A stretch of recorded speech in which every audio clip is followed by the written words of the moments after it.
Good morning po sa lahat at mapagpalang umaga sa bawat sa natin. Ano po meron sa Pilipinas ngayong Friday? Ito yung araw na siyang inaalala ng mga ibang tao patungkol sa pagkamatay ng ating Panginoong Hesus. So, instead of remembering yung ating pagkamatay ng ating Panginoon sa magitan ng kalungkutan, sa sungkat yan ng paraan ng mundo they want to salamat kayo. They want to show God na mahal na mahal nila ang ating Panginoon sa magitan ng kanilang pagiging malungkot. Well, in fact, ang kamatayan ng ating Panginoong sa Kristo, it's a victory. It's a celebration. Dapat nagse-celebrate po tayo. Hindi po yun isang opposite ng paniniwala sa Biblia na dapat ay malungkot kasi namatay ng ating Panginoon. Hindi po yun. Sapagkat yung pong sakripisyo ng ating Panginoong sa Kristo, it is our blessed hope naman para sa bawat sa atin. Sa nakaraan po, ang ating pong pag-usapan, ang ating pong i-discuss, ay wala. Hindi po yung video. Yung pong slide. Hintayin lang po natin. Yan. Naka-on po ba ito? Yeah, para... Green. Yan. Prayer and fasting. Nagsimula na po tayo 2 weeks ago na kung saan ay nag-introduction tayo sa prayer and fasting.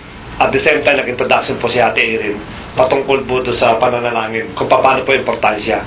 Kuhain lang po natin yung mga notes na yan. Pero anyway, dinivide po namin po yan. Yan. Nilagyan ko ng smiley. Ano kinalaman ng smiley sa prayer and fasting? Kasi po normally, ang isang lumang practice na nag-prayer and fasting, kinakalang ang mukha mo ay malungkot na malungkot. In order the people to know na nag-prayer and fasting ka. Pero dapat ang tunay na Kristiyano pag nag-prayer and fasting, dapat nakatawa yan. Hindi burden. Kay kuya kasi yung aking tiyan kumukulo, tawag siya ng tawag, krok ng ganun siya naririnig pa naman gutom na kasi, kaya hindi kayo makatawa. Hindi po nakasalalay yung damdamin at yung pagngiti ng isang tao doon sa nararamdaman niya sa kanyang tiyan. Hindi po totoo po yun. So, mostly prayer and fasting, we have to do it, or dapat po na always, dapat naka-smile po tayo. Sinasabi na po namin yan, but tumating na sa punto that you decided to have a prayer and fasting, kinakailangan enjoy sa mga ginagawa po natin. Kaya andyan po si Smiley, hindi po yan naligaw. Talaga sinama ko po dyan yan. Hinati po natin sa dalawa. Kasi kung di-discuss po natin yung prayer and fasting within 45 minutes, hindi natin makukuha yung pinakalaman Kaya isa-isa po natin. Iniwalay po natin yung prayer, at the same time, iniwalay po natin yung wala pong remote. Yun. Yung pong fasting. Magkaiwalay po yan. Prayer and fasting. Papasok na po tayo sa prayer. Yung pong ating pong pag-uusapan ngayon. But let's go back do sa summarize ko lang po yung ginawa po ni Ate Erin. Sige kuya. Sige po. Ito yung mga things to note nung tinuro po ni Ate Erin. Unang-una po, may katanungan dito Para malaman po natin kung anong kalaga ng prayer and fasting. O ng prayer muna. Ang tanong po dyan is, can God prevent the serpent in tempting Eve? Kaya ba i-prevent ng Diyos? Yung sa tuta sa panahon ni Adan at ni Eva. Sapagkat ito yung simula ng paghihirap ng tao Ang tanong doon is, kaya ba i-prevent ng Diyos? Yung serpent. O ang ano bang Diyos nandun sa Garden of Eden during the temptation? No. Pangalawa po, why are God need 40 years before He freed His people? Bakit kinakailangan pa ng 40 years? Yung ang bansang Israel, the moment that they've been suffering doon sa bansang Egypt, they start crying, God, Panginoon, pinili mo kami. How come that we are suffering right now sa bansang Egypt? For 40 years, umiiyak po yan ng umaga't gabi. Hinintay pa ng Panginoon yung 40 years. Sabi ng tao dyan, alam mo, may nakausap po ako minsan tao dyan Ang sabi niya, ang Diyos na sinasabi ng mga born again Christian sa lista yan. Bakit? Sabi ko sa kanya, bakit po? Kasi yung bansang Israel na pinili niya, na mamahalin niya, nabibigyan niya ng biyaya, pinahirapan niya ng 40 years, bago niya pinalaya at binigyan ng magandang buhay. Samantalang ako, magulang ako, Isang minuto lang makita ko yung aking anak, hindi ko na kaya. Tama naman, may logic nga naman doon. Ang tanongin dito is, why he need to wait for 40 years before freeing his people? Ito yung mga tanong Kasi nawawala maging makapangyarihan ng ating Panginoon Can God stop Israel from sinning? How many times Israel committed sin nung pinalaya sila? Naranasan nila yung lahat ng biyaya, naranasan lahat ng mga great miracles na hindi pa yun na ngayon po hindi natin nakikita. And yet these people keep on sinning. Hindi ba kayang gawin ng Lord na i-preventa lang sila, baguhin yung kanilang isipan? Ito yung mga tanong na kung saan ay nako-question yung pagiging makapangyarihan ng ating Diyos. Is God wrongly choose Judas Iscariot to be Jesus' disciple? Bakit kasi pinili pa niya sa Panginoong Kristo si Judas? Sana wala nang nagtaydo sa kanya. Wala nang nagpahirap sa kanya. Pwede naman gawin ng Diyos na, Jesus Christ, anak, huwag mo piliin si Judas Iscariot at later, itatraitor ka niya. Hindi ba kaya gawin ng Diyos mo yan? Ito yung mga question po natin sa tinuro po ni Ate Aileen. Why most of Jesus' disciples died horribly? Is God really after their welfare? Si John the Baptist lang po ang nakatatandaan na namatay po ng maayos. Pero the rest, lahat po yan, pinako, sinunog, pinakain sa leon. Lahat po, especially yung 80s, 70s, kung tawag nila sa Dark Ages, na kung saan, inilalagay yung Kristiyano sa buslo, isinasabit doon sa isang poste, nilalagay sa buong arena, nilalagay ng dugo, tsaka pakakawalan yung mga layo na hindi kumakain. Ng ilang buwan. Imagine ninyo, kung paano pinapapak ng layo ng buhay yung tao. Nasaan ang Diyos during that time? That's 80-70. At marami pa po yan. Marami ka pang question why, how, and when. Ang tanong ngayon, ang sabi nga ni Ate Erin, hindi ba kayang gawin ng Diyos ito? We always declare that God is Almighty. Bakit nangyari mga bagay na mga ganitong bagay? Why? Ang sagot po dyan is, God can. Kaya gawin ng Lord ng Panginoon yan. Walang question. Kayang gawin ng Diyos sapagkat siya ay makapangyarihan. Yung lahat ng binanggit natin at lahat na nangyayari sa bawat isa sa inyo, pwedeng gawin ng ating pong Diyos. He is Almighty God. But, He will not. Iba po yung God can, doon sa He will not. Bakit? Pag ginawa ng Diyos, yung pong number one, to prevent yung pong si Satan, o yung pong serpent, he will lose his deity. Yung pagiging Diyos niya. Kasi yung words niya, sabi nga ni Ate Erin, pag binitawan ng Diyos yung kanyang words, maliwanag po yan, it become law. At ang Diyos kahit kailan never violate law. Especially His law. Nung sinabi ng Panginoon that, I'll give you a full control, full authority, yung pamamahala sa lupa, I will not mix myself. Hindi ko kayo pakikialaman. Kayo bahala dyan. Sapagkat binigyan ko kayo ng talino. And unfortunately, hindi ginamit ng tao yung talino niya sa tamang paraan. Bumaksak po ito. Gustong-gustong pigilin ng ating Panginoon na hindi bumaksak po siya dan. But He cannot do anything. Why? I already spoke the authority. I already given to you the authority. Kinakailangan ikaw mismo ang siyang po-control doon sa kaaway natin. Hindi pa nangyari pa. And the rest, ganun po yan. May pangyayari po sa buhay po natin na sometimes you question, why? Why I experience yung itong mga bagay? Bakit hindi ka agad pinibent ng ating pong Panginoon? God can. But He will not. Why? Because He knows that it will be for your betterness. Kaya hindi po niya ginagawa po yan. Kaya kung patag-aaralan po natin, ang prayer po, it is a release of power ng ating Panginoon sa bawat isa po sa atin. Kaya minsan may mga degree ng Kristiyano. Bakit itong Kristiyanong ito ay mapagpala? Itong Kristiyanong ito laging talunan. Itong Kristiyanong ito laging masaya kahit may problema. Itong Kristiyanong ito ay pagdating ng konting problema, malungkot ka agad. In fact, hindi lang malungkot, nag-withdraw pa doon sa mga congregation. Why? Magkakaiba ba yan? God is a respecter of any person? No. Anong kulang po sa mga tao niyan? Prayer. Once you pray, you're releasing the power of God sa bawat buhay po natin. Marami kang blessings na gusto tanggapin, but tamad kang manalangin. Then how God can release His power kung hindi ka nanalangin? Marami, kaya tingnan po natin, ang isang iglesia, sabi nga lagi namin yan sa prayer meeting ang pinakakawawang ministry, ako po, how many churches na po natinan ko? Siguro more than 10. Ang pinakakawawa pong ministry, alam niyo po ano? Ano po? Prayer meeting.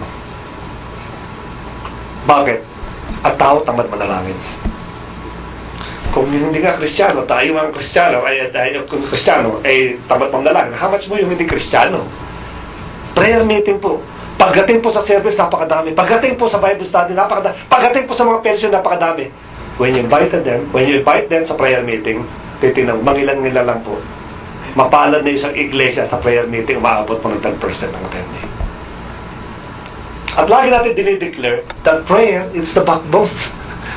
Backbone pa ng iglesia. Ito po yung nagpapalakas sa isang iglesia. Pero hindi natin makita yung mga kapatiran sa prayer meeting. Maybe they have a good, valid reason. Hindi natin alam yung mga reason po yan. Hindi po natin sila kinokondemn. But we are just encouraging them. Kaya nga pinag-aaral natin yung prayer para malaman natin, napakalaga ito sa isang Kristiyano. No, yung blessings dumarating yan by means of prayer, hindi lang po blessings, character. Uulitin ko po, sinabi ko po dati, nung kami po naghiwalay sa isang iglesia, just sa testimony, hindi po ito encourage para malaman ng mga tao na dapat pag kami problema sa church, naghiwalay. Hindi po. Ang akin lang pong sinasabi dito, dumating sa punto na nagkaroon po ng conflict yung mga deacons at yung pong head pastor. And itong head deacons po, they decided to form a group, lahat po sila, laban doon sa pinaka-head pastor. Kinonvince po lahat ng deacons. And during that time, I was the Timothy nung sa deacon po doon. At ang sabi po nila is, sumama ka lang sa amin. Sabi ko, sandali muna, hintayin ko muna yung aking leader kasi sa kanya ako nag-ano. Kasama po kami sa isang intercessory prayer sa ministry po. Nung ini-invite na po nila, 7 po yan. Nung ini-invite na po nila yung pinaka-head ng intercessory prayer, nangatwiran po to, he stand along the 7. Yung pong 6, puro senior po yan. Mas matanda sa kanya. They encourage, sumama ka na sa amin. Kasi ito yung pastor, blah blah blah. Point by point. Tinira yung pastor. At ang sabi ng pinaka-head po ng prayer warrior namin is that ibang ginagawa ng head pastor natin, dapat ba managot siya sa atin o managot sa Diyos? Sabi niya, definitely. Because God called him, mananagot siya sa Diyos. Bakit tayo nagpaparoon sa head pastor natin? Let God punish them. Hindi tayo. Wala tayong karapatan. God called this guy, yung head pastor namin, para mamuno sa bawat sa atin. We're under his authority. You know what we're doing right now? Sabi niya sa pinaka-anin, we are rebel against the man of God. At ang sabi ng ating Panginoon, nasabi po doon, huwag mo sasalingin yung aking tinawag, or else mananagot ka sa akin. Ganun po eh. Bakit ganun siya matuwiran compared sa matatanda? Because he live a prayerful life. Nabuhay po ito. Ang prayer po, hindi lang blessings. Mostly, ang makukuha po natin dito is character changes. Kaya maraming tao ngayon, pagka nagkakaroon problema, nakaisbahin. Why? Because natatawag ito 100% mga sabi ko, he has a very good prayerful life. Kasi binabago ng Diyos yung karakter eh. Diba sabi nga doon, kung sino kasama mo, siya yung magiging ganun ka. Kung ang tao ito lagi nasa closet, lagi sa kanyang kwarto, at lagi nakikipagniig sa ating pong Panginoon, ano yung karakter ng Diyos? Yun ang tinatransfer doon sa taong ito. At nakikita po natin yan.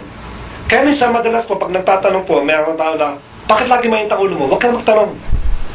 Ang resulta lang yan is, yung kanyang prayer life, mahina yun. Kaya hindi magbago-bago ganun. Kaya marami reklamo sa buhay. Marami ang hina-highlight. Naku, tutusin pa nagkwento is, pambira kapatid, eto lang pala yung problema mo. Pag nagkukwento ka, kala ko napakalaki ng problema mo. Kala ko binaksakan ka ng mundo. Samantala, ito pala yung problema mo. Kulang ka sa panalangin. Yun lang sabihin sa kanya. Manalangin ka, then God will change your character. Kaya napakalaga po ng prayer. Papasok po tayo sa ating pong prayer. But before we continue sa ating pong prayer na pag-aaral, gusto mo pag mapanood sa video na ito? Sa 2 minutes video. Kuya, pakiplay po yung video.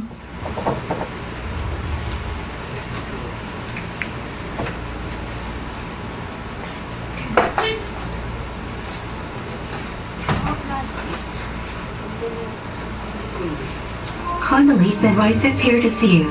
Good. Send her in. Yes, sir. Good morning, Mr. President. Oh, Condoleezza. Good to see you. What's happening? Well, Mr. President, I have the report here about the new leader in China. That's great, Condi. Let's hear it. Mr. President, who is the new leader of China? Well, that's what I want to know. But that's what I'm telling you, Mr. President. Well, that's what I'm asking you, Kandi. Who's the new leader of China? Yes. I mean the fellow's name. Who? The guy in China. Who? The new leader of China. Who? The Chinaman. Who is leading China, Mr. President?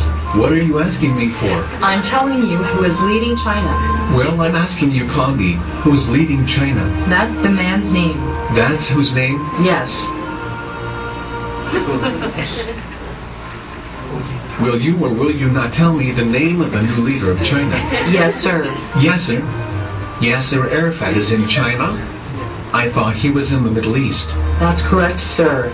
Then who is in China? Yes, sir. Yasser is in China? No, sir. Then who is? Yes, sir. Yasser? No, sir. I need to know the name of the new leader of China. So I want you to get me the Secretary General of the United Nations on the phone. You want coffee? No. You don't want coffee? No. But now that you mention it, I could use a glass of milk. And then get me the UN. Yes, sir. Not Yasser. The guy at the United Nations. Coffee? Milk. Will you please make the call? And call who? Well, who is the guy at the UN? No. Who is the guy in China? Will you stay out of China? Yes, sir. And stay out of the Middle East? Just get me the guy at the UN. Coffee? All right. With cream and 2 sugars. Now get on the phone. Hello. Rice here. Rice? Good idea. And get a couple of egg rolls too, Kandi. Maybe we should send some to the guy in China and the Middle East. Can you get Chinese food in the Middle East? I don't know. So, napaka-funny ng video. Pero let us get some lesson to sa video. Ano pong makita yung lesson to sa video? Tumawa tayo. Dahil sa miscommunication. No?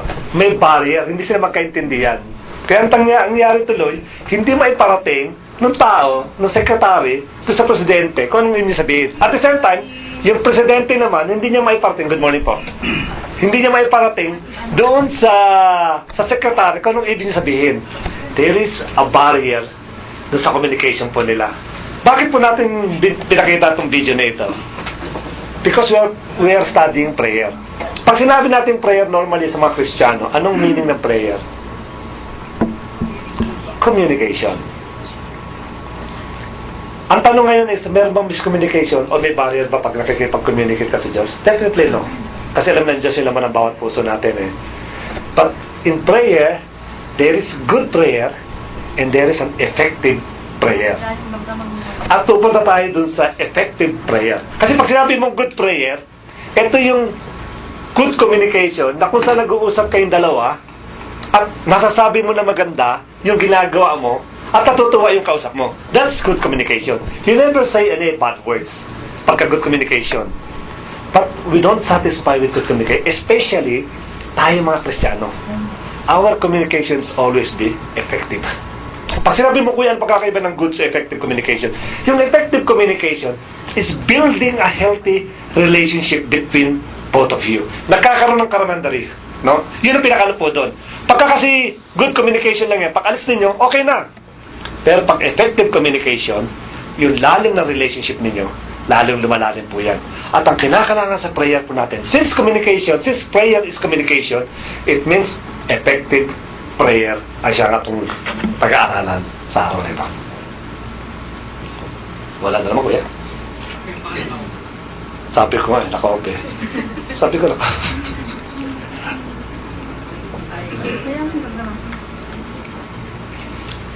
Yan. Ang akala natin, pag sinabi mong prayer, isa lang. Prayer yan, pare-pareho lang yung prayer. Ang ganyan nalaman natin, we should have an effective prayer. At pag effective prayer, kinakailangan malaman natin what kind of prayer kinakailangan gawin natin. Kala natin, we just lost yung hands natin, lumuhod tayo, manalangin ka, that's it, prayer na yun. Ang question is this good or effective? Ngayon sabi po dyan, there are different types of prayer. Marami po yan, kinuha ko lang po yung 4 po. Pero later on, ititrip po natin yan. 1 Timothy chapter 2, verse 1 and 2. Let me read it. First of all, then, I urge that supplications, prayers which is personal, intercession, and thanksgiving be made for all people, for kings, which is the authority, and all who are in this high position, that we may lead a peaceful and quiet life, godly and dignified in every way. Apat po yan, na binanggit po dyan. Supplication, prayers, intercession, and thanksgiving. But before we continue sa atin po, ititrin down po natin sa tatlo yan eh. Meron pa pong prayer of faith. Nasa Mark chapter 11 verse 24. Huwag niyo pong Mark chapter 11. Aanin ko lang po. Kasi kala sa ibang tao, pagka-prayer, prayer lang. Pare-pareho lang yan, prayer lang yan eh. Pero iba-iba po yan. Iba-iba ang purpose, iba-iba po ang pinaka-resulta. Prayer of faith, nasa Mark 11:24. The prayer of consecration and dedication. Meron po yan. Katulad ng ginawa sa ating Panginoong Kristo, tinedicate po siya. The prayer of praise and worship. You don't ask anything. You don't request anything. You just only praise and worship God sa panalangin po ninyo. Praise and worship. And I hope sometimes na magawa po natin minsan po yan. Kasi minsan nabubugbog ng ating Panginoon. Bagamat ang ating Panginoon is unlimited sa pagsusupply ng blessing. But sometimes you have to return back. When you pray, don't ask anything. Just praise and worship. I-glorify mo lang siya without any benefits na makukuha. Malaking benefits para makukuha natin po dyan.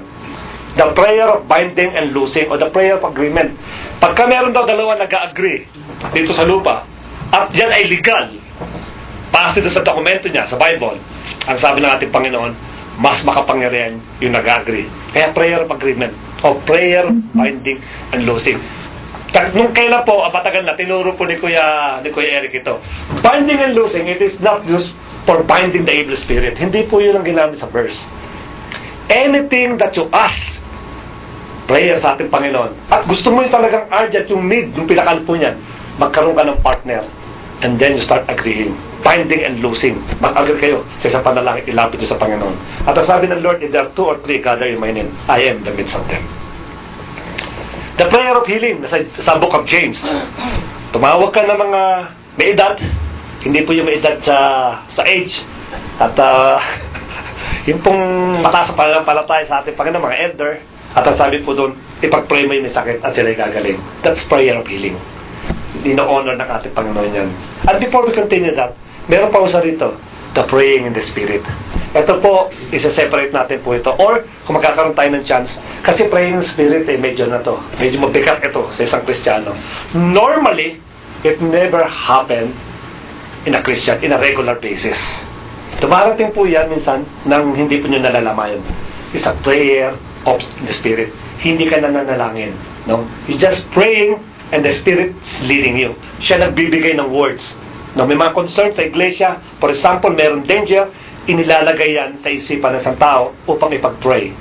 This is communicating between God and the Spirit na nasa iyo po. That's praying in the Spirit. Minsan po gagawin po natin po yan. Kasi marami pong pwede mangyari dyan eh. At madalas po, dyan nagkakaroon ng battle war sa praying in the Spirit. Anyway, hindi po yan ang ating po pag-usapan. Yung sa 1 Timothy chapter 2 verses 1 and 2. This is the kind of prayer na isa po natin i-discuss. One is personal. The other one is intercession. Pero hinati po natin yung intercession. Nilagay po natin petition, supplication, at ang huling-huli po is spiritual warfare. Yung pong spiritual warfare, ginagawa na po namin sa prayer meeting po yan. So tatlo po yan, personal, yung pong intercession, which is natin dalawa, petition, supplication, and spiritual warfare. So ngayon po, i-discuss po natin is a personal prayer. It is a normal and common sa isang Kristiyano po yan. Sa personal prayer. Yung ginagawa po natin, doon po inilagay yung tatlo na yan, base doon sa 1 Timothy chapter 2. So yun pong pag-uusapan po natin sa personal prayer.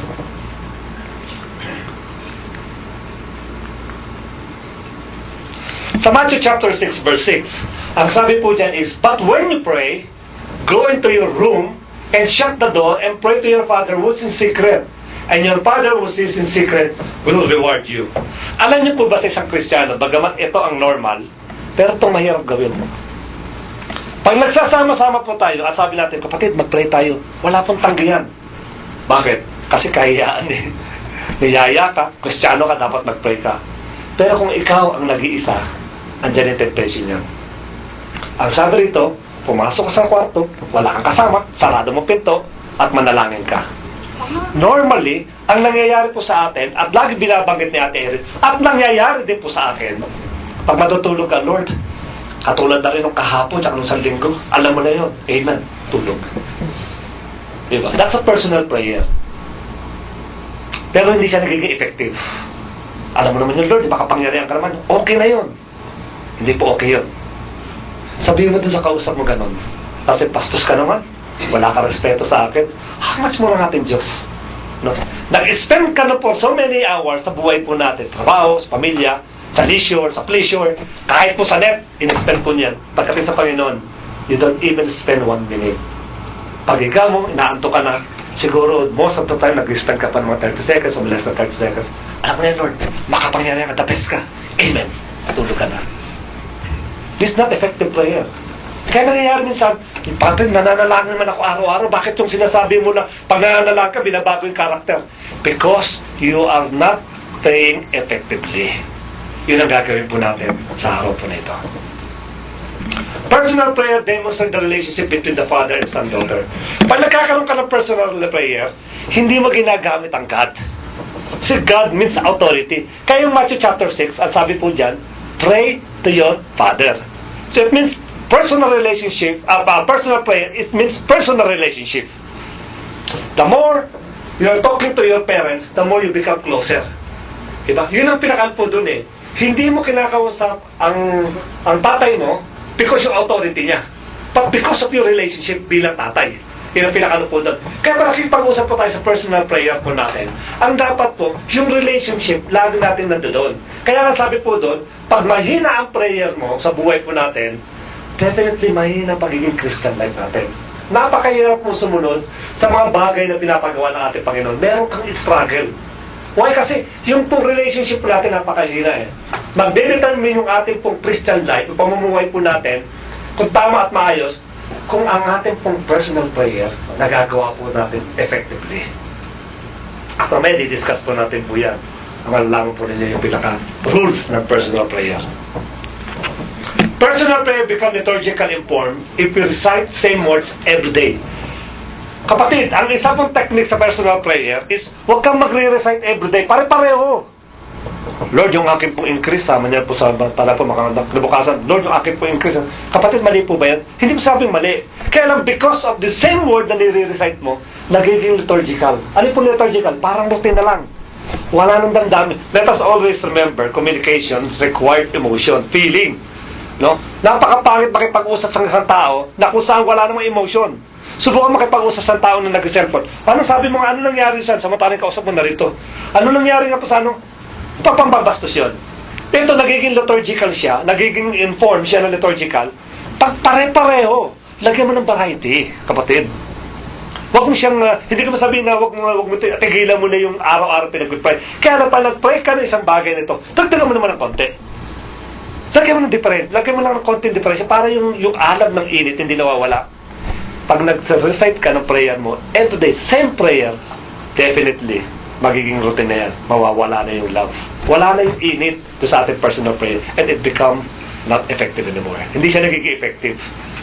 Kaya natin pinag-uusapan ng effective dito. In order God to move sa prayer na lang natin, kailangan makita yung seriousness sa panunalangin mo. Yung alab mo. Iba parang, nagpipray ka naman, wala naman sa puso mo, pasalabanggit mo lang eh. Bakit? Kasi ilang gusto mo lang banggitin eh. Tinitingnan kasi ng Diyos, yung puso ng bawat sa atin. At pag nakita niya yung seriousness, ang anak ko na ito, talagang gustong-gusto niya ito. Anyway, it is within the written contract namin yung Bible, ipagkakalob ng ating pong Panginoon po yan. Kaya be careful. Ang sabi po dyan, we cannot pray personally or ever excel at it unless we are willing to pray privately. Kinakala matuto tayo manalangin. Kahit wala nakakita. At mas mahalaga po na wala nakakita. Yun ang pinaka-effective prayer po natin. Hindi ka mag-e-excess sa isang bagay sa pamamagitan lamang nung nakikipag-pray ka doon sa mga tao because dahil sa prayer meeting. Hindi ko sinabi ano po yan, inaan lang po natin na magiging effective ka lalo sa lahat ng form ng prayer kung nagagawa mo yan privately. Pag hindi po nagagawa privately po yan, may hirapan po tayo rin yung ginagawa sa iglesia ng mga pananalangin. Minsan po, nananalangin ka na para bang wala naman nangyari. Kasi yung ating personal life hindi natin dinidevelop. Let us first develop our personal prayer before we go on sa ibang klase pong prayer. Yan ang unang dinidevelop muna sa bawat buhay po natin. Yung ating dedication to pray sa ating pong Panginoon. Balikan natin Matthew chapter 6 verse 6. Dito tayo kukuha ng lesson.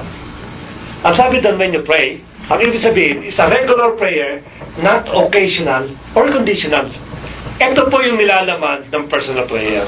Pag sinabi natin when you pray, when God say when you pray, it means it required a regular prayer. Pag sinabi mong regular ba, sinabi mong ngayon mag-pray ako after 1 month, hindi. Tapos after 2 months, that's not regular prayer. At minsan kasi pag nag-pray ka, when in needs, may problema ka sa opisina, may problema sa pamilya mo, lose ka kagad, Lord, hingi ka kagad ng... That's conditional. Base doon sa situation mo, kaya ka nananalangin. It is not a regular prayer. Or sometimes, kung ano yung nararamdaman mo doon sa katawan mo. Minsan, Panginoon, nahirap na sa trabaho. Ito, larami kang reason. Ang sabi dyan ng Panginoon sa Matthew chapter 6 verse, when you pray, it means God required a regular prayer. Pag sinabi mo regular prayer, it must be. Gamitin po natin yung must. It is an everyday activities ng isa pong Kristiyano. Lumagpas ka ng isang araw, kapatid. Definitely, malaki na pong epekto sa bawat sa pusapin. Hindi po napapansin ng ibang kapatiran na pagka nag-skip ng isang prayer, kung meron kang regular prayer na nananayin ka ng 3 beses sa loob ng isang araw, nag-skip ka doon, kinuha mo ng 2 oras, dalawang pagkakataon, next time, hahanapin mo na yung 2 pagkakataon. Ang sabi natin kaaway, sabi doon, ang ating kaaway daw is like Yun. Pag nakita niya nag-skip ka ng 1 beses sa panalangin mo, that's it! Doon ko nakateterahin. Later, makikita mo 1 na lang. At pananalangin ka. Later on, wala ng prayer. At doon na nilalapa ng kaaway yung ating pong pagkatao. Sa regular, not conditional, not occasional. Ang sabi doon, when you pray, go into your room. Anong sabihin po na? There must be a solitary place for prayer. Maglaan po tayo, kapatid, ng isang lugar na kung saan komportable kang manalangin. Tama po sabi ng mga Kristiyano, ng mga kapatiran, na ang pananalangin po hindi namimili ng place. Anywhere we can pray. But huwag mo naman ganyang ugali na anywhere naman mag-pray ka. Find a place, a regular place, na kung saan dalawa lang kayo ng ating Panginoon. Solong-solo mo siya. Diba? May mga anak na minsan ang ugali is gustong solohin yung magulang. Naman sa kanya kapatid, by advantage yun eh. Pag nasusulog yung magulang ko, mas lalo ako napapalapit. At ano man yung hiling ko mga gadget, binibigay. Kasi the more na malapit ng magulang doon sa bata, andun yung kanyang weakness ba na, sige, ano ba yung hindi mo? Tatlo mo ko iPhone 7s. Sige, bigyan na iPhone 7s. Napakadali. Bagamat napakalaking presyo, pero napakadali sa kanya. Bakit? Kasi sinosolo niya eh. Kano na maging ugali po ng isang Kristiyano dapat? Magkaroon ka ng desire na you want God and you alone na magkasama lamang sa isang kwarto. Kayong dalawa lang. Panginoon, binagbog ako kayo ng amo ko. Kinawawa ko. Inilalapit ko sa iyo, Lord, na pinapatawad ko siya at ang dalangin ko, Panginoon, baguhin mo galit po niya. Personal, doon ka nagsusumbong sa tatay mo. Kayong dalawa lang. Kasi yung pang personal prayer, hindi magagawa yan pag nasa opisina ka. Pwede yan. Nanalahin ka. Paano ba nanalahin ka may kapitsin? Brad, yung pang tapusin mo na. Diba? May storbo. Okay, nagdadrive ka, biglang may biglang, kagalit ka. Kasi walang Ang sabi po doon is, go into your room. Yun lang lugar na kung saan. Hindi ko sinabing room lang. Huwag natin gawin nila na room. Kung gusto magpunta ka ng bundok, magpunta ka ng bundok. Doon ka manalangin. Basta conveniente ka. Kayong dalawa lang sa personal prayer na yan. Pangalawa ko yan. Pangatlo. At ang sabi pag pumasok ka, close the door. Ano yung sabihin po niyan? Privacy required. Yung hindi ka may istorbo. Kayo mismo na dalawa lang. Kahit magtagal kayo, kahit bumilang kayo ng ilang araw para nalangin, kasama mo siya, walang istorbo. Doon sa ano niyo po ba yung pong istorya ni Moses at ng ating Panginoon nung sila ay bumaba galing sa personal na relationship o personal na pakipag-usap sa ating Panginoon? Hindi nila nakilala si Moses. Kala nila angel, nagliliwanag yung Kasi yung transparent ng glory ng Lord, inililipat yan doon sa mga taong mahilig makiniig sa Kanya personally. Kaya sabi po diyan, kinakailangan ng privacy required. Kuya, next. Pray to your Father, a right person to whom you must offer your prayer. Kinakailangan yung author ng prayer, doon mo inilalagay yung prayer mo. Wala pong iba pong mediator para makarating yung panalangin po natin. It is a direct line sa ating pong Diyos. Hindi mo na kailangan tumawag ng packer o ng magpipresenta ng prayer po ninyo para ilapit sa Kanya. It is direct. Sabi po doon, kailangan lang yung ating pong prayer to our Father. Pag sinabi mo, Father nga, yung relationship mo. Kasi pag wala kang relationship, minsan kasi pinapadaan mo. Natatawa nga ako minsan, yung kila ate rin mga kwento ng kapatiran. Ito po ay in general po ito. Na may tatawag na, pag-pray mo ako. Po ako sasabihin ng gano'n, bakit? Kinakalat bang may mediator si ate rin? Ba't ano? Hindi na sinabi sa Biblia na si Irene ang mediator between God and you. Bakit kinakalat pag-pray ka? You pray. Bakit yan nasabi po yan? Kasi may problema ako, kapatid, pag-pray mo nga ako. Bakit yan nasabi po? Saan ang kasagot yan? Sinabi kanina, mahina yung prayerful life niya. Wala siyang confident. Ang sabi po doon, Father, sabi ko, a person of prayer sa relationship. Ang tao po pa nakagawa ng kasalanan sa magulang niya o kaya anak ko niyan, takot siyang humingi. Hindi mo na hihingi yan, lilipas mo na nililipas ng buwan o taon bago siya hihingi. Bakit? Alam niya, re-reject kayo kanyang hihilingi. Bakit? Kasi pangit ang relationship ko eh. Kaya hindi siya makapagsalita. Ganon din ang sa Kristiyano. Hindi siya makapanalangin. Bakit? Kasi pangit yung performance ko. Bakit pangit? Kasi hindi ka nagpipray. Yun lang ang dahilan po dyan. When you start praying, God building self-confidence. At nalalaman po natin yung relationship po natin para po sa Kanya. At ang ano po dyan? Sabi doon, then your Father will reward you. God always answer prayer. Kahit ano pong ginawa nyo kasalanan, God always answer prayer. Wala po kayo makikita sa Biblia na sinabi po doon na ng condition po ng ating Panginoon. Na tinuro po ng mga disipulo na, oops, nagkasala ka, huwag ka muna mag-pray ngayon. Kasi nagkasala ka, huwag ka muna mag-pray, hindi ka pakikinggan ng Diyos. Hindi po totoo yun. God always answer prayer. Ngayon ang question po is, ano ang tugon ng Diyos? Does not belong to us. Alam ko anong tugon ng ating Panginoon. Kasabi ko nga lagi ito sa pinag-aaralan pa namin sa prayer meeting, God set above the line. Yung pong right, ang ating Panginoon, at yung pong left, sa atin po yun. Bilang mga tinawag po niya, bilang mga Kristiyano. And when we are doing a personal prayer, meron pong line na inilagay ang ating pong Panginoon. Ano yung role mo? Ang role mo is to pray, pray, pray, and pray. Yung pong role mo. At sabi ng ating Panginoon, pray without ceasing. Pray, ask anything in my name and God will give it to you. Lagi po niyo in-order, pray ka lang po dyan. Anong role po ng ating pong Diyos? To answer our prayer. God, ano ba yung sagot mo sa akin? It is not up to you to know what is my answer. But I'm guaranteeing you na ang sagot ko is always the best for you. Because the best ang Diyos natin, bakit kayo bibigyan ng second and third hand? The best ang ipagkakaloob niya. Don't ask anything. Nanalangin ka, Panginoon. Punta ako ng Canada. Napunta ka ng Zamboanga. Hindi Canada. Panginoon, Canada pinag-pray ko, bakit Zamboanga mo ako dinala? Don't ask anything. God answer prayer, yung sagot po niya, huwag din ang questioning. Why? Sabi natin, God is always the best. Definitely, His answer always the best. Ang nagkakaroon lang po tayo ng problema, lagi po sila sabi niya, when you start, inculcating sa mind po ninyo, kung ano yung sagot ng ating Panginoon, nanalangin ka ng Canada, ang nilalagay mo, Canada, Canada, Canada, Canada. Kaya nung nilagay ka sa isang lugar, disappointed ka. Tell them that, God, whenever you put me in a place, sabi natin sa Panginoon doon, ang isang Kristiyano, ang isang tunay na Kristiyano, saan mo ilagay yan, yung anumang maapakan niya, it becomes his territory. Territory niya yan. Kaya nga sa opisina, minsan lagi dinideclare yan, Lord, itong opisina, inuupuan ko nito, this is my territory. Pag tumayo ako dito, tumipat ako dito, this is my territory. That's God's promise.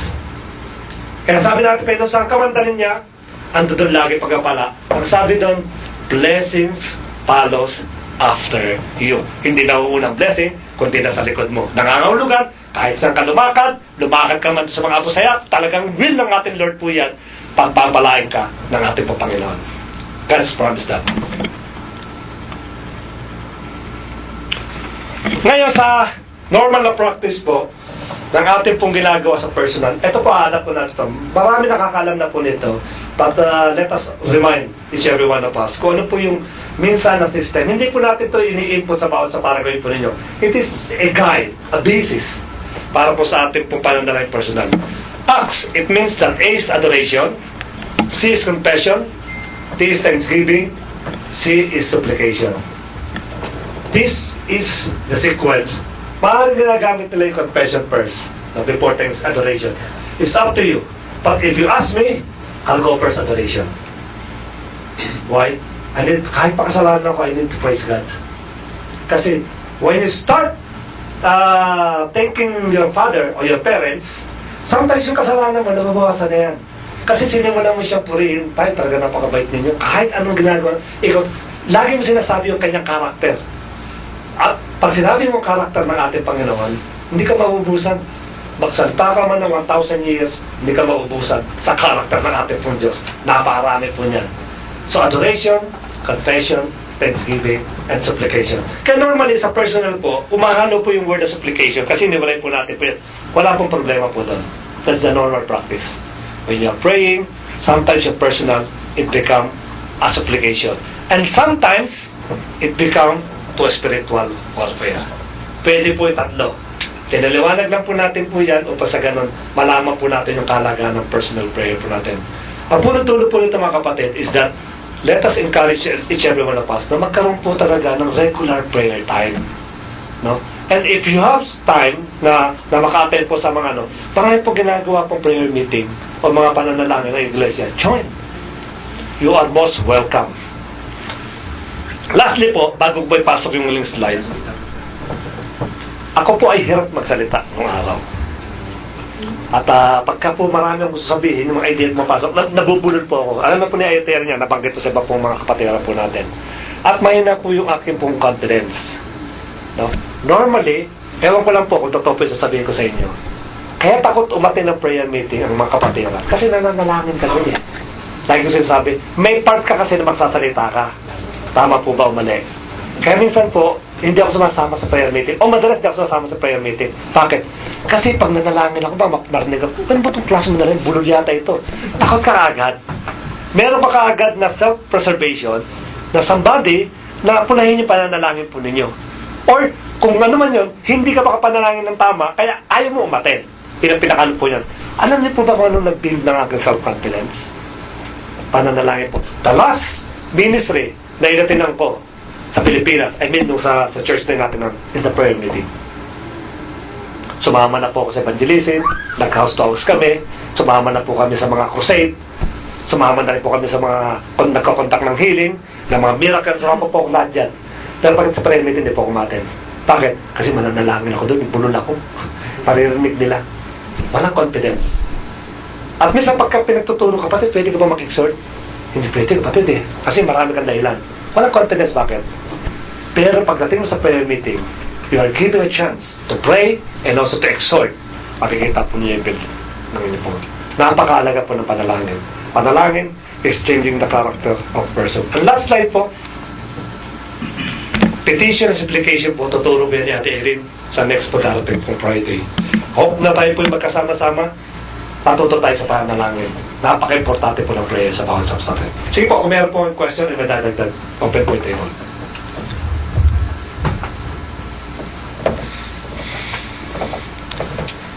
O, ako po magtatanong. Yung sa personal prayer, tama yung sinabi ni Kuya Bernard. Hindi siya yung tipong ini-schedule kasi spontaneous yun eh. Yun yung tipong wala naman sa isip mo, wala sa plano mo. Pero for some reason, at a specific place, let's say sa kotse man o sa bahay, or anywhere na meron kang privacy, biglang meron kang udyok ba for you to pray. At kadalasan yun yung sa personal prayers, experience ko po, iyak yan eh. Iyak na papuri sa kapagsamba. You're crying, you're praising the Lord. Puro praise lang yun, puro worship. Kumbaga, hindi ka naman humihingi. You're not asking for anything. Pero, because of the happiness, the joy, you're crying, parang pagsusuko lang siya eh. Ano yun, dire-diretso lang yun until mapagod ka na nga ng minsan eh. No? Tutulog ka na eh. Mag-iheli ka na ng Lord. Nangyayari siya once in a while. At it was such an experience, maganda experience yan. Kaya mahalaga yung sabi nga ng Lord, be still and know that I am God. Na dapat dumarating ang time, maging tahimik ka, manahimik ka. Hindi lamang tahimik, patayin mo lahat. Hindi papatayin yung tao, siyempre. Patayin mo yung TV, i-turn off mo muna yung Facebook mo, be on your own, mag-meditate, no? Mag-meditate. Kailangan kasi merong privacy talaga eh. Sabi nga sa aklat na Isaiah or sa Psalms, merong tinatawag na the secret place eh. Merong secret place between David and the Lord. At walang ibang nakakaalam kung saan yun. Pero nagtatagpo sila doon at napaka-intimate ng kanilang mga pag-uusap. Yun yung personal prayer na tinatawag. Ayun.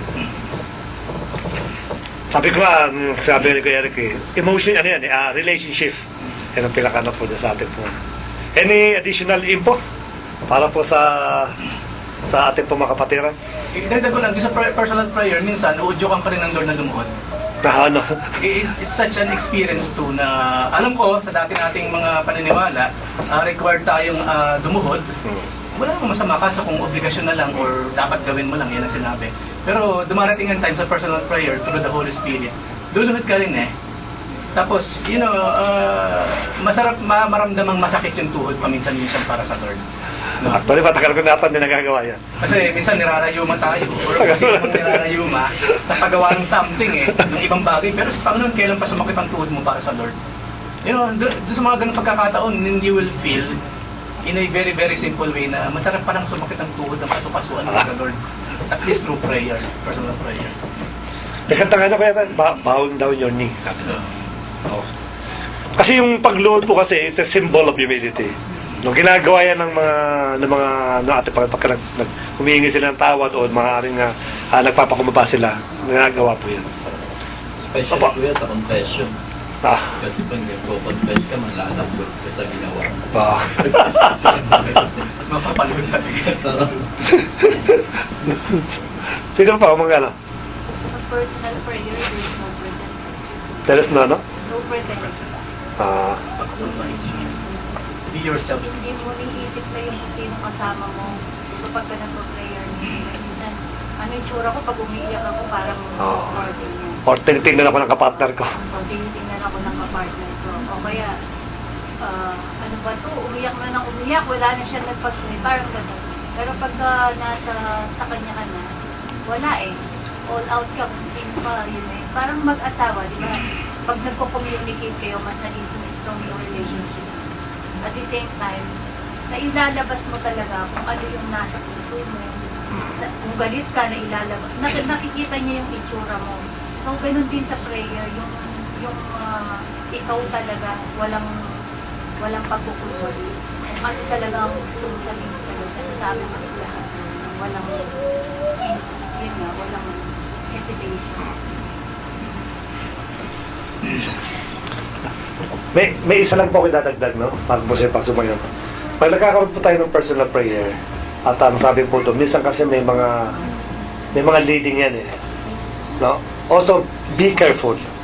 Be careful po sa panalangin po natin. May mga testimony kasi minsan na because yung personal prayer niya at ang panalangin niya isa, yung sabi nga ni Ate Irene na makapagaling siya ng maraming salita, ng mga voices, gusto niya mapakinggan ang ating Panginoon, maraming pang mga angel, mga ano. At nangyari po talaga na nakapakinig siya ng maraming salita. At nangyari sa kanya, nagulo po ito, nagkaroon po ng sakit sa kanya pong puso at sa kanya pong mental. Kaya mag-ingat lang po tayo. Pero normally naman po yan, pag talaga pong andun yung udyok ng ating sabi nga ni Kuya Eric, lahat ng leading ay pagkakalaw naman ng Lord. Any additional pa? Meron pa tayong 5 minutes. The personal prayer is sincere, always sincere, heartfelt, laging nandun yung puso. Kasi, yun nga sinabi mo kanina, pag routine na siya, para ka lang, tapos na. Pero pag yung heartfelt, alam mo yung, maalala mo lang yung, pag sinabi mo yung, Lord, you are good, mag-sink in sa puso mo, good nga talaga ang Lord sa'yo eh. I-remind ka niya lahat ng mga bagay na ginawa niya mabuti. Then you will find yourself just crying, hindi ka na makatuloy sa panalangin, kasi wala, overwhelmed ka na sa Lord, sa lahat ng pagpapalang tinanggap mo, pagmamahal na sa'yo. Ando na eh, umiyak ka na lang, wala ka nang masabi sa Lord. Yun yung always heartfelt siya, from the heart lagi ang personal. Kaya, when we make it really personal prayer, kung sinabi personal, yun yung pagkakataon natin na talagang be really, be ourselves. Anymore? No hesitation in personal prayer. No hesitation at all. Kasi kung minsan sa prayer meeting ka may you cannot Okay. you cannot say whatever you wanted to say. when you are on a personal prayer, everything you can see it. Yeah. Kahit na secret, no secret Mm. yan. So, alam na lahat ng Panginoon kung ano ang nilalaman ng iyong puso. So that is, talagang ang panalangin na personal is talagang direkta lang sa Kanya. Wala tayong may tatago sa Kanya eh. Kaya talagang ang panalangin mo sa Kanya is direkta, person to person. Puso at makikita mo talaga kung nilalaman ng puso. Maganda po sinabi po ni Ate Mel, no? Sa isa pong isang Kristiyano, lagi po namin sinasabi po ito. Lagi ko po sinasabi. Meron pong stronghold sa bawat buhay po natin na siya pong minsan lagi natin ginagawa. I'll just give an example. Maaari sa buhay natin madalas tayo magsinungaling. Na simple way, nagsisinungaling ka kaagad. Napakadali siya magsinungaling. Because yun kasi yung naging trademark mo nung hindi ka pa tumatanggap sa ating Panginoon. Hanggang inaran, ang problema kasi minsan, sabi nga ni Ate Mel, pag nanalangin sa prayer meeting kasi may kapartner ka, hindi mo sabi na, Lord, yung aking ugali na lagi pagsisinungaling. Minsan, yung hesitant mo na sabihin sa tao, baka sabihin ikalat na sinungaling ka pala. Pero sa personal prayer mo, nababanggit mo yan. Lagi mo nasasabi yan. At pag lagi mo sinasabi yan, kung nasasabi po natin sa personal, o kung meron po tayo personal prayer, ang sabi po ng ating Panginoon, the moment na nagsisika at lagi mo sinusuko sa Kanya, God will change your heart. Kung di po natin masabi po yan, kaya hanggang ngayon nagsisinungaling po tayo because wala tayong personal prayer. Kaya kung mayroon po tayong ganon, nasasabi po natin, even yung pinaka-private na nagagawa po natin, na ibubukas mo yan sa atin sa mga makita ng personal prayer. Kaya maganda po yung input na yan. Di additional? Mga 2 minutes po, 3 minutes. Magko-close po tayo. Sige po, kung wala at sasarado po natin, no? I encourage everybody na tayo po ay magpatuloy sa panalangin. Kasi meron pa po yan yung supplication at yung pong spiritual warfare. Yun po yung ating pong na ginagawa po namin sa prayer meeting. Makikita po ninyo yung pong isang bagay na kung bakit yung aking magulang hanggang ngayon ay bondage nitong kasalanan na ito. Bakit hindi siya makalaya in spite ng aking everyday na pananalangin sa isang personal prayer na ginagawa ko. Baka kapatid, hindi kinakalan ng personal prayer, baka kinakalan ng spiritual warfare. At yan ay manadaanan po natin sa mga pagtuturo po natin. Let us pray. Lord, maraming salamat po sa almost an hour na namin pong pag-Bible study, Lord. Dito tinuturuan mo kayo manalangin, Panginoon. As we always mention or saying sa aming pong buhay na prayer is the backbone of our life, O Lord. Hindi lang ng iglesia, even our spiritual life, O Lord God. Kung mahina kami dito, Panginoon, alam naman po namin na magiging resulta po nito, Lord, kahinaan po sa mga kasalanan na maaari po lagi nagtagtag sa bawat buhay po namin. Kaya continually be with us, O Lord, sa araw-araw pa sa every Friday, at patuloy mo kami palalimin sa bawat pag-aaral na patungkol sa pananalangin. At the same time, O Lord, ay practice po namin ito sa aming pong buhay. It is not enough to listen sa mga pananalita niyan, sa mga aral mo, but the most important is to do, Panginoon, yung mga bagay na ito, Lord. Salamat po sa bawat sa tupad at pagpalain ka, Panginoon, ang bawat araw na ito, Lord. And we'll continually, Panginoon, acknowledge your presence sa bawat isa po sa amin, to sa service na ito, Lord. Salamat po ito, dalangin namin in Jesus' mighty name. Amen. Magandang umaga po.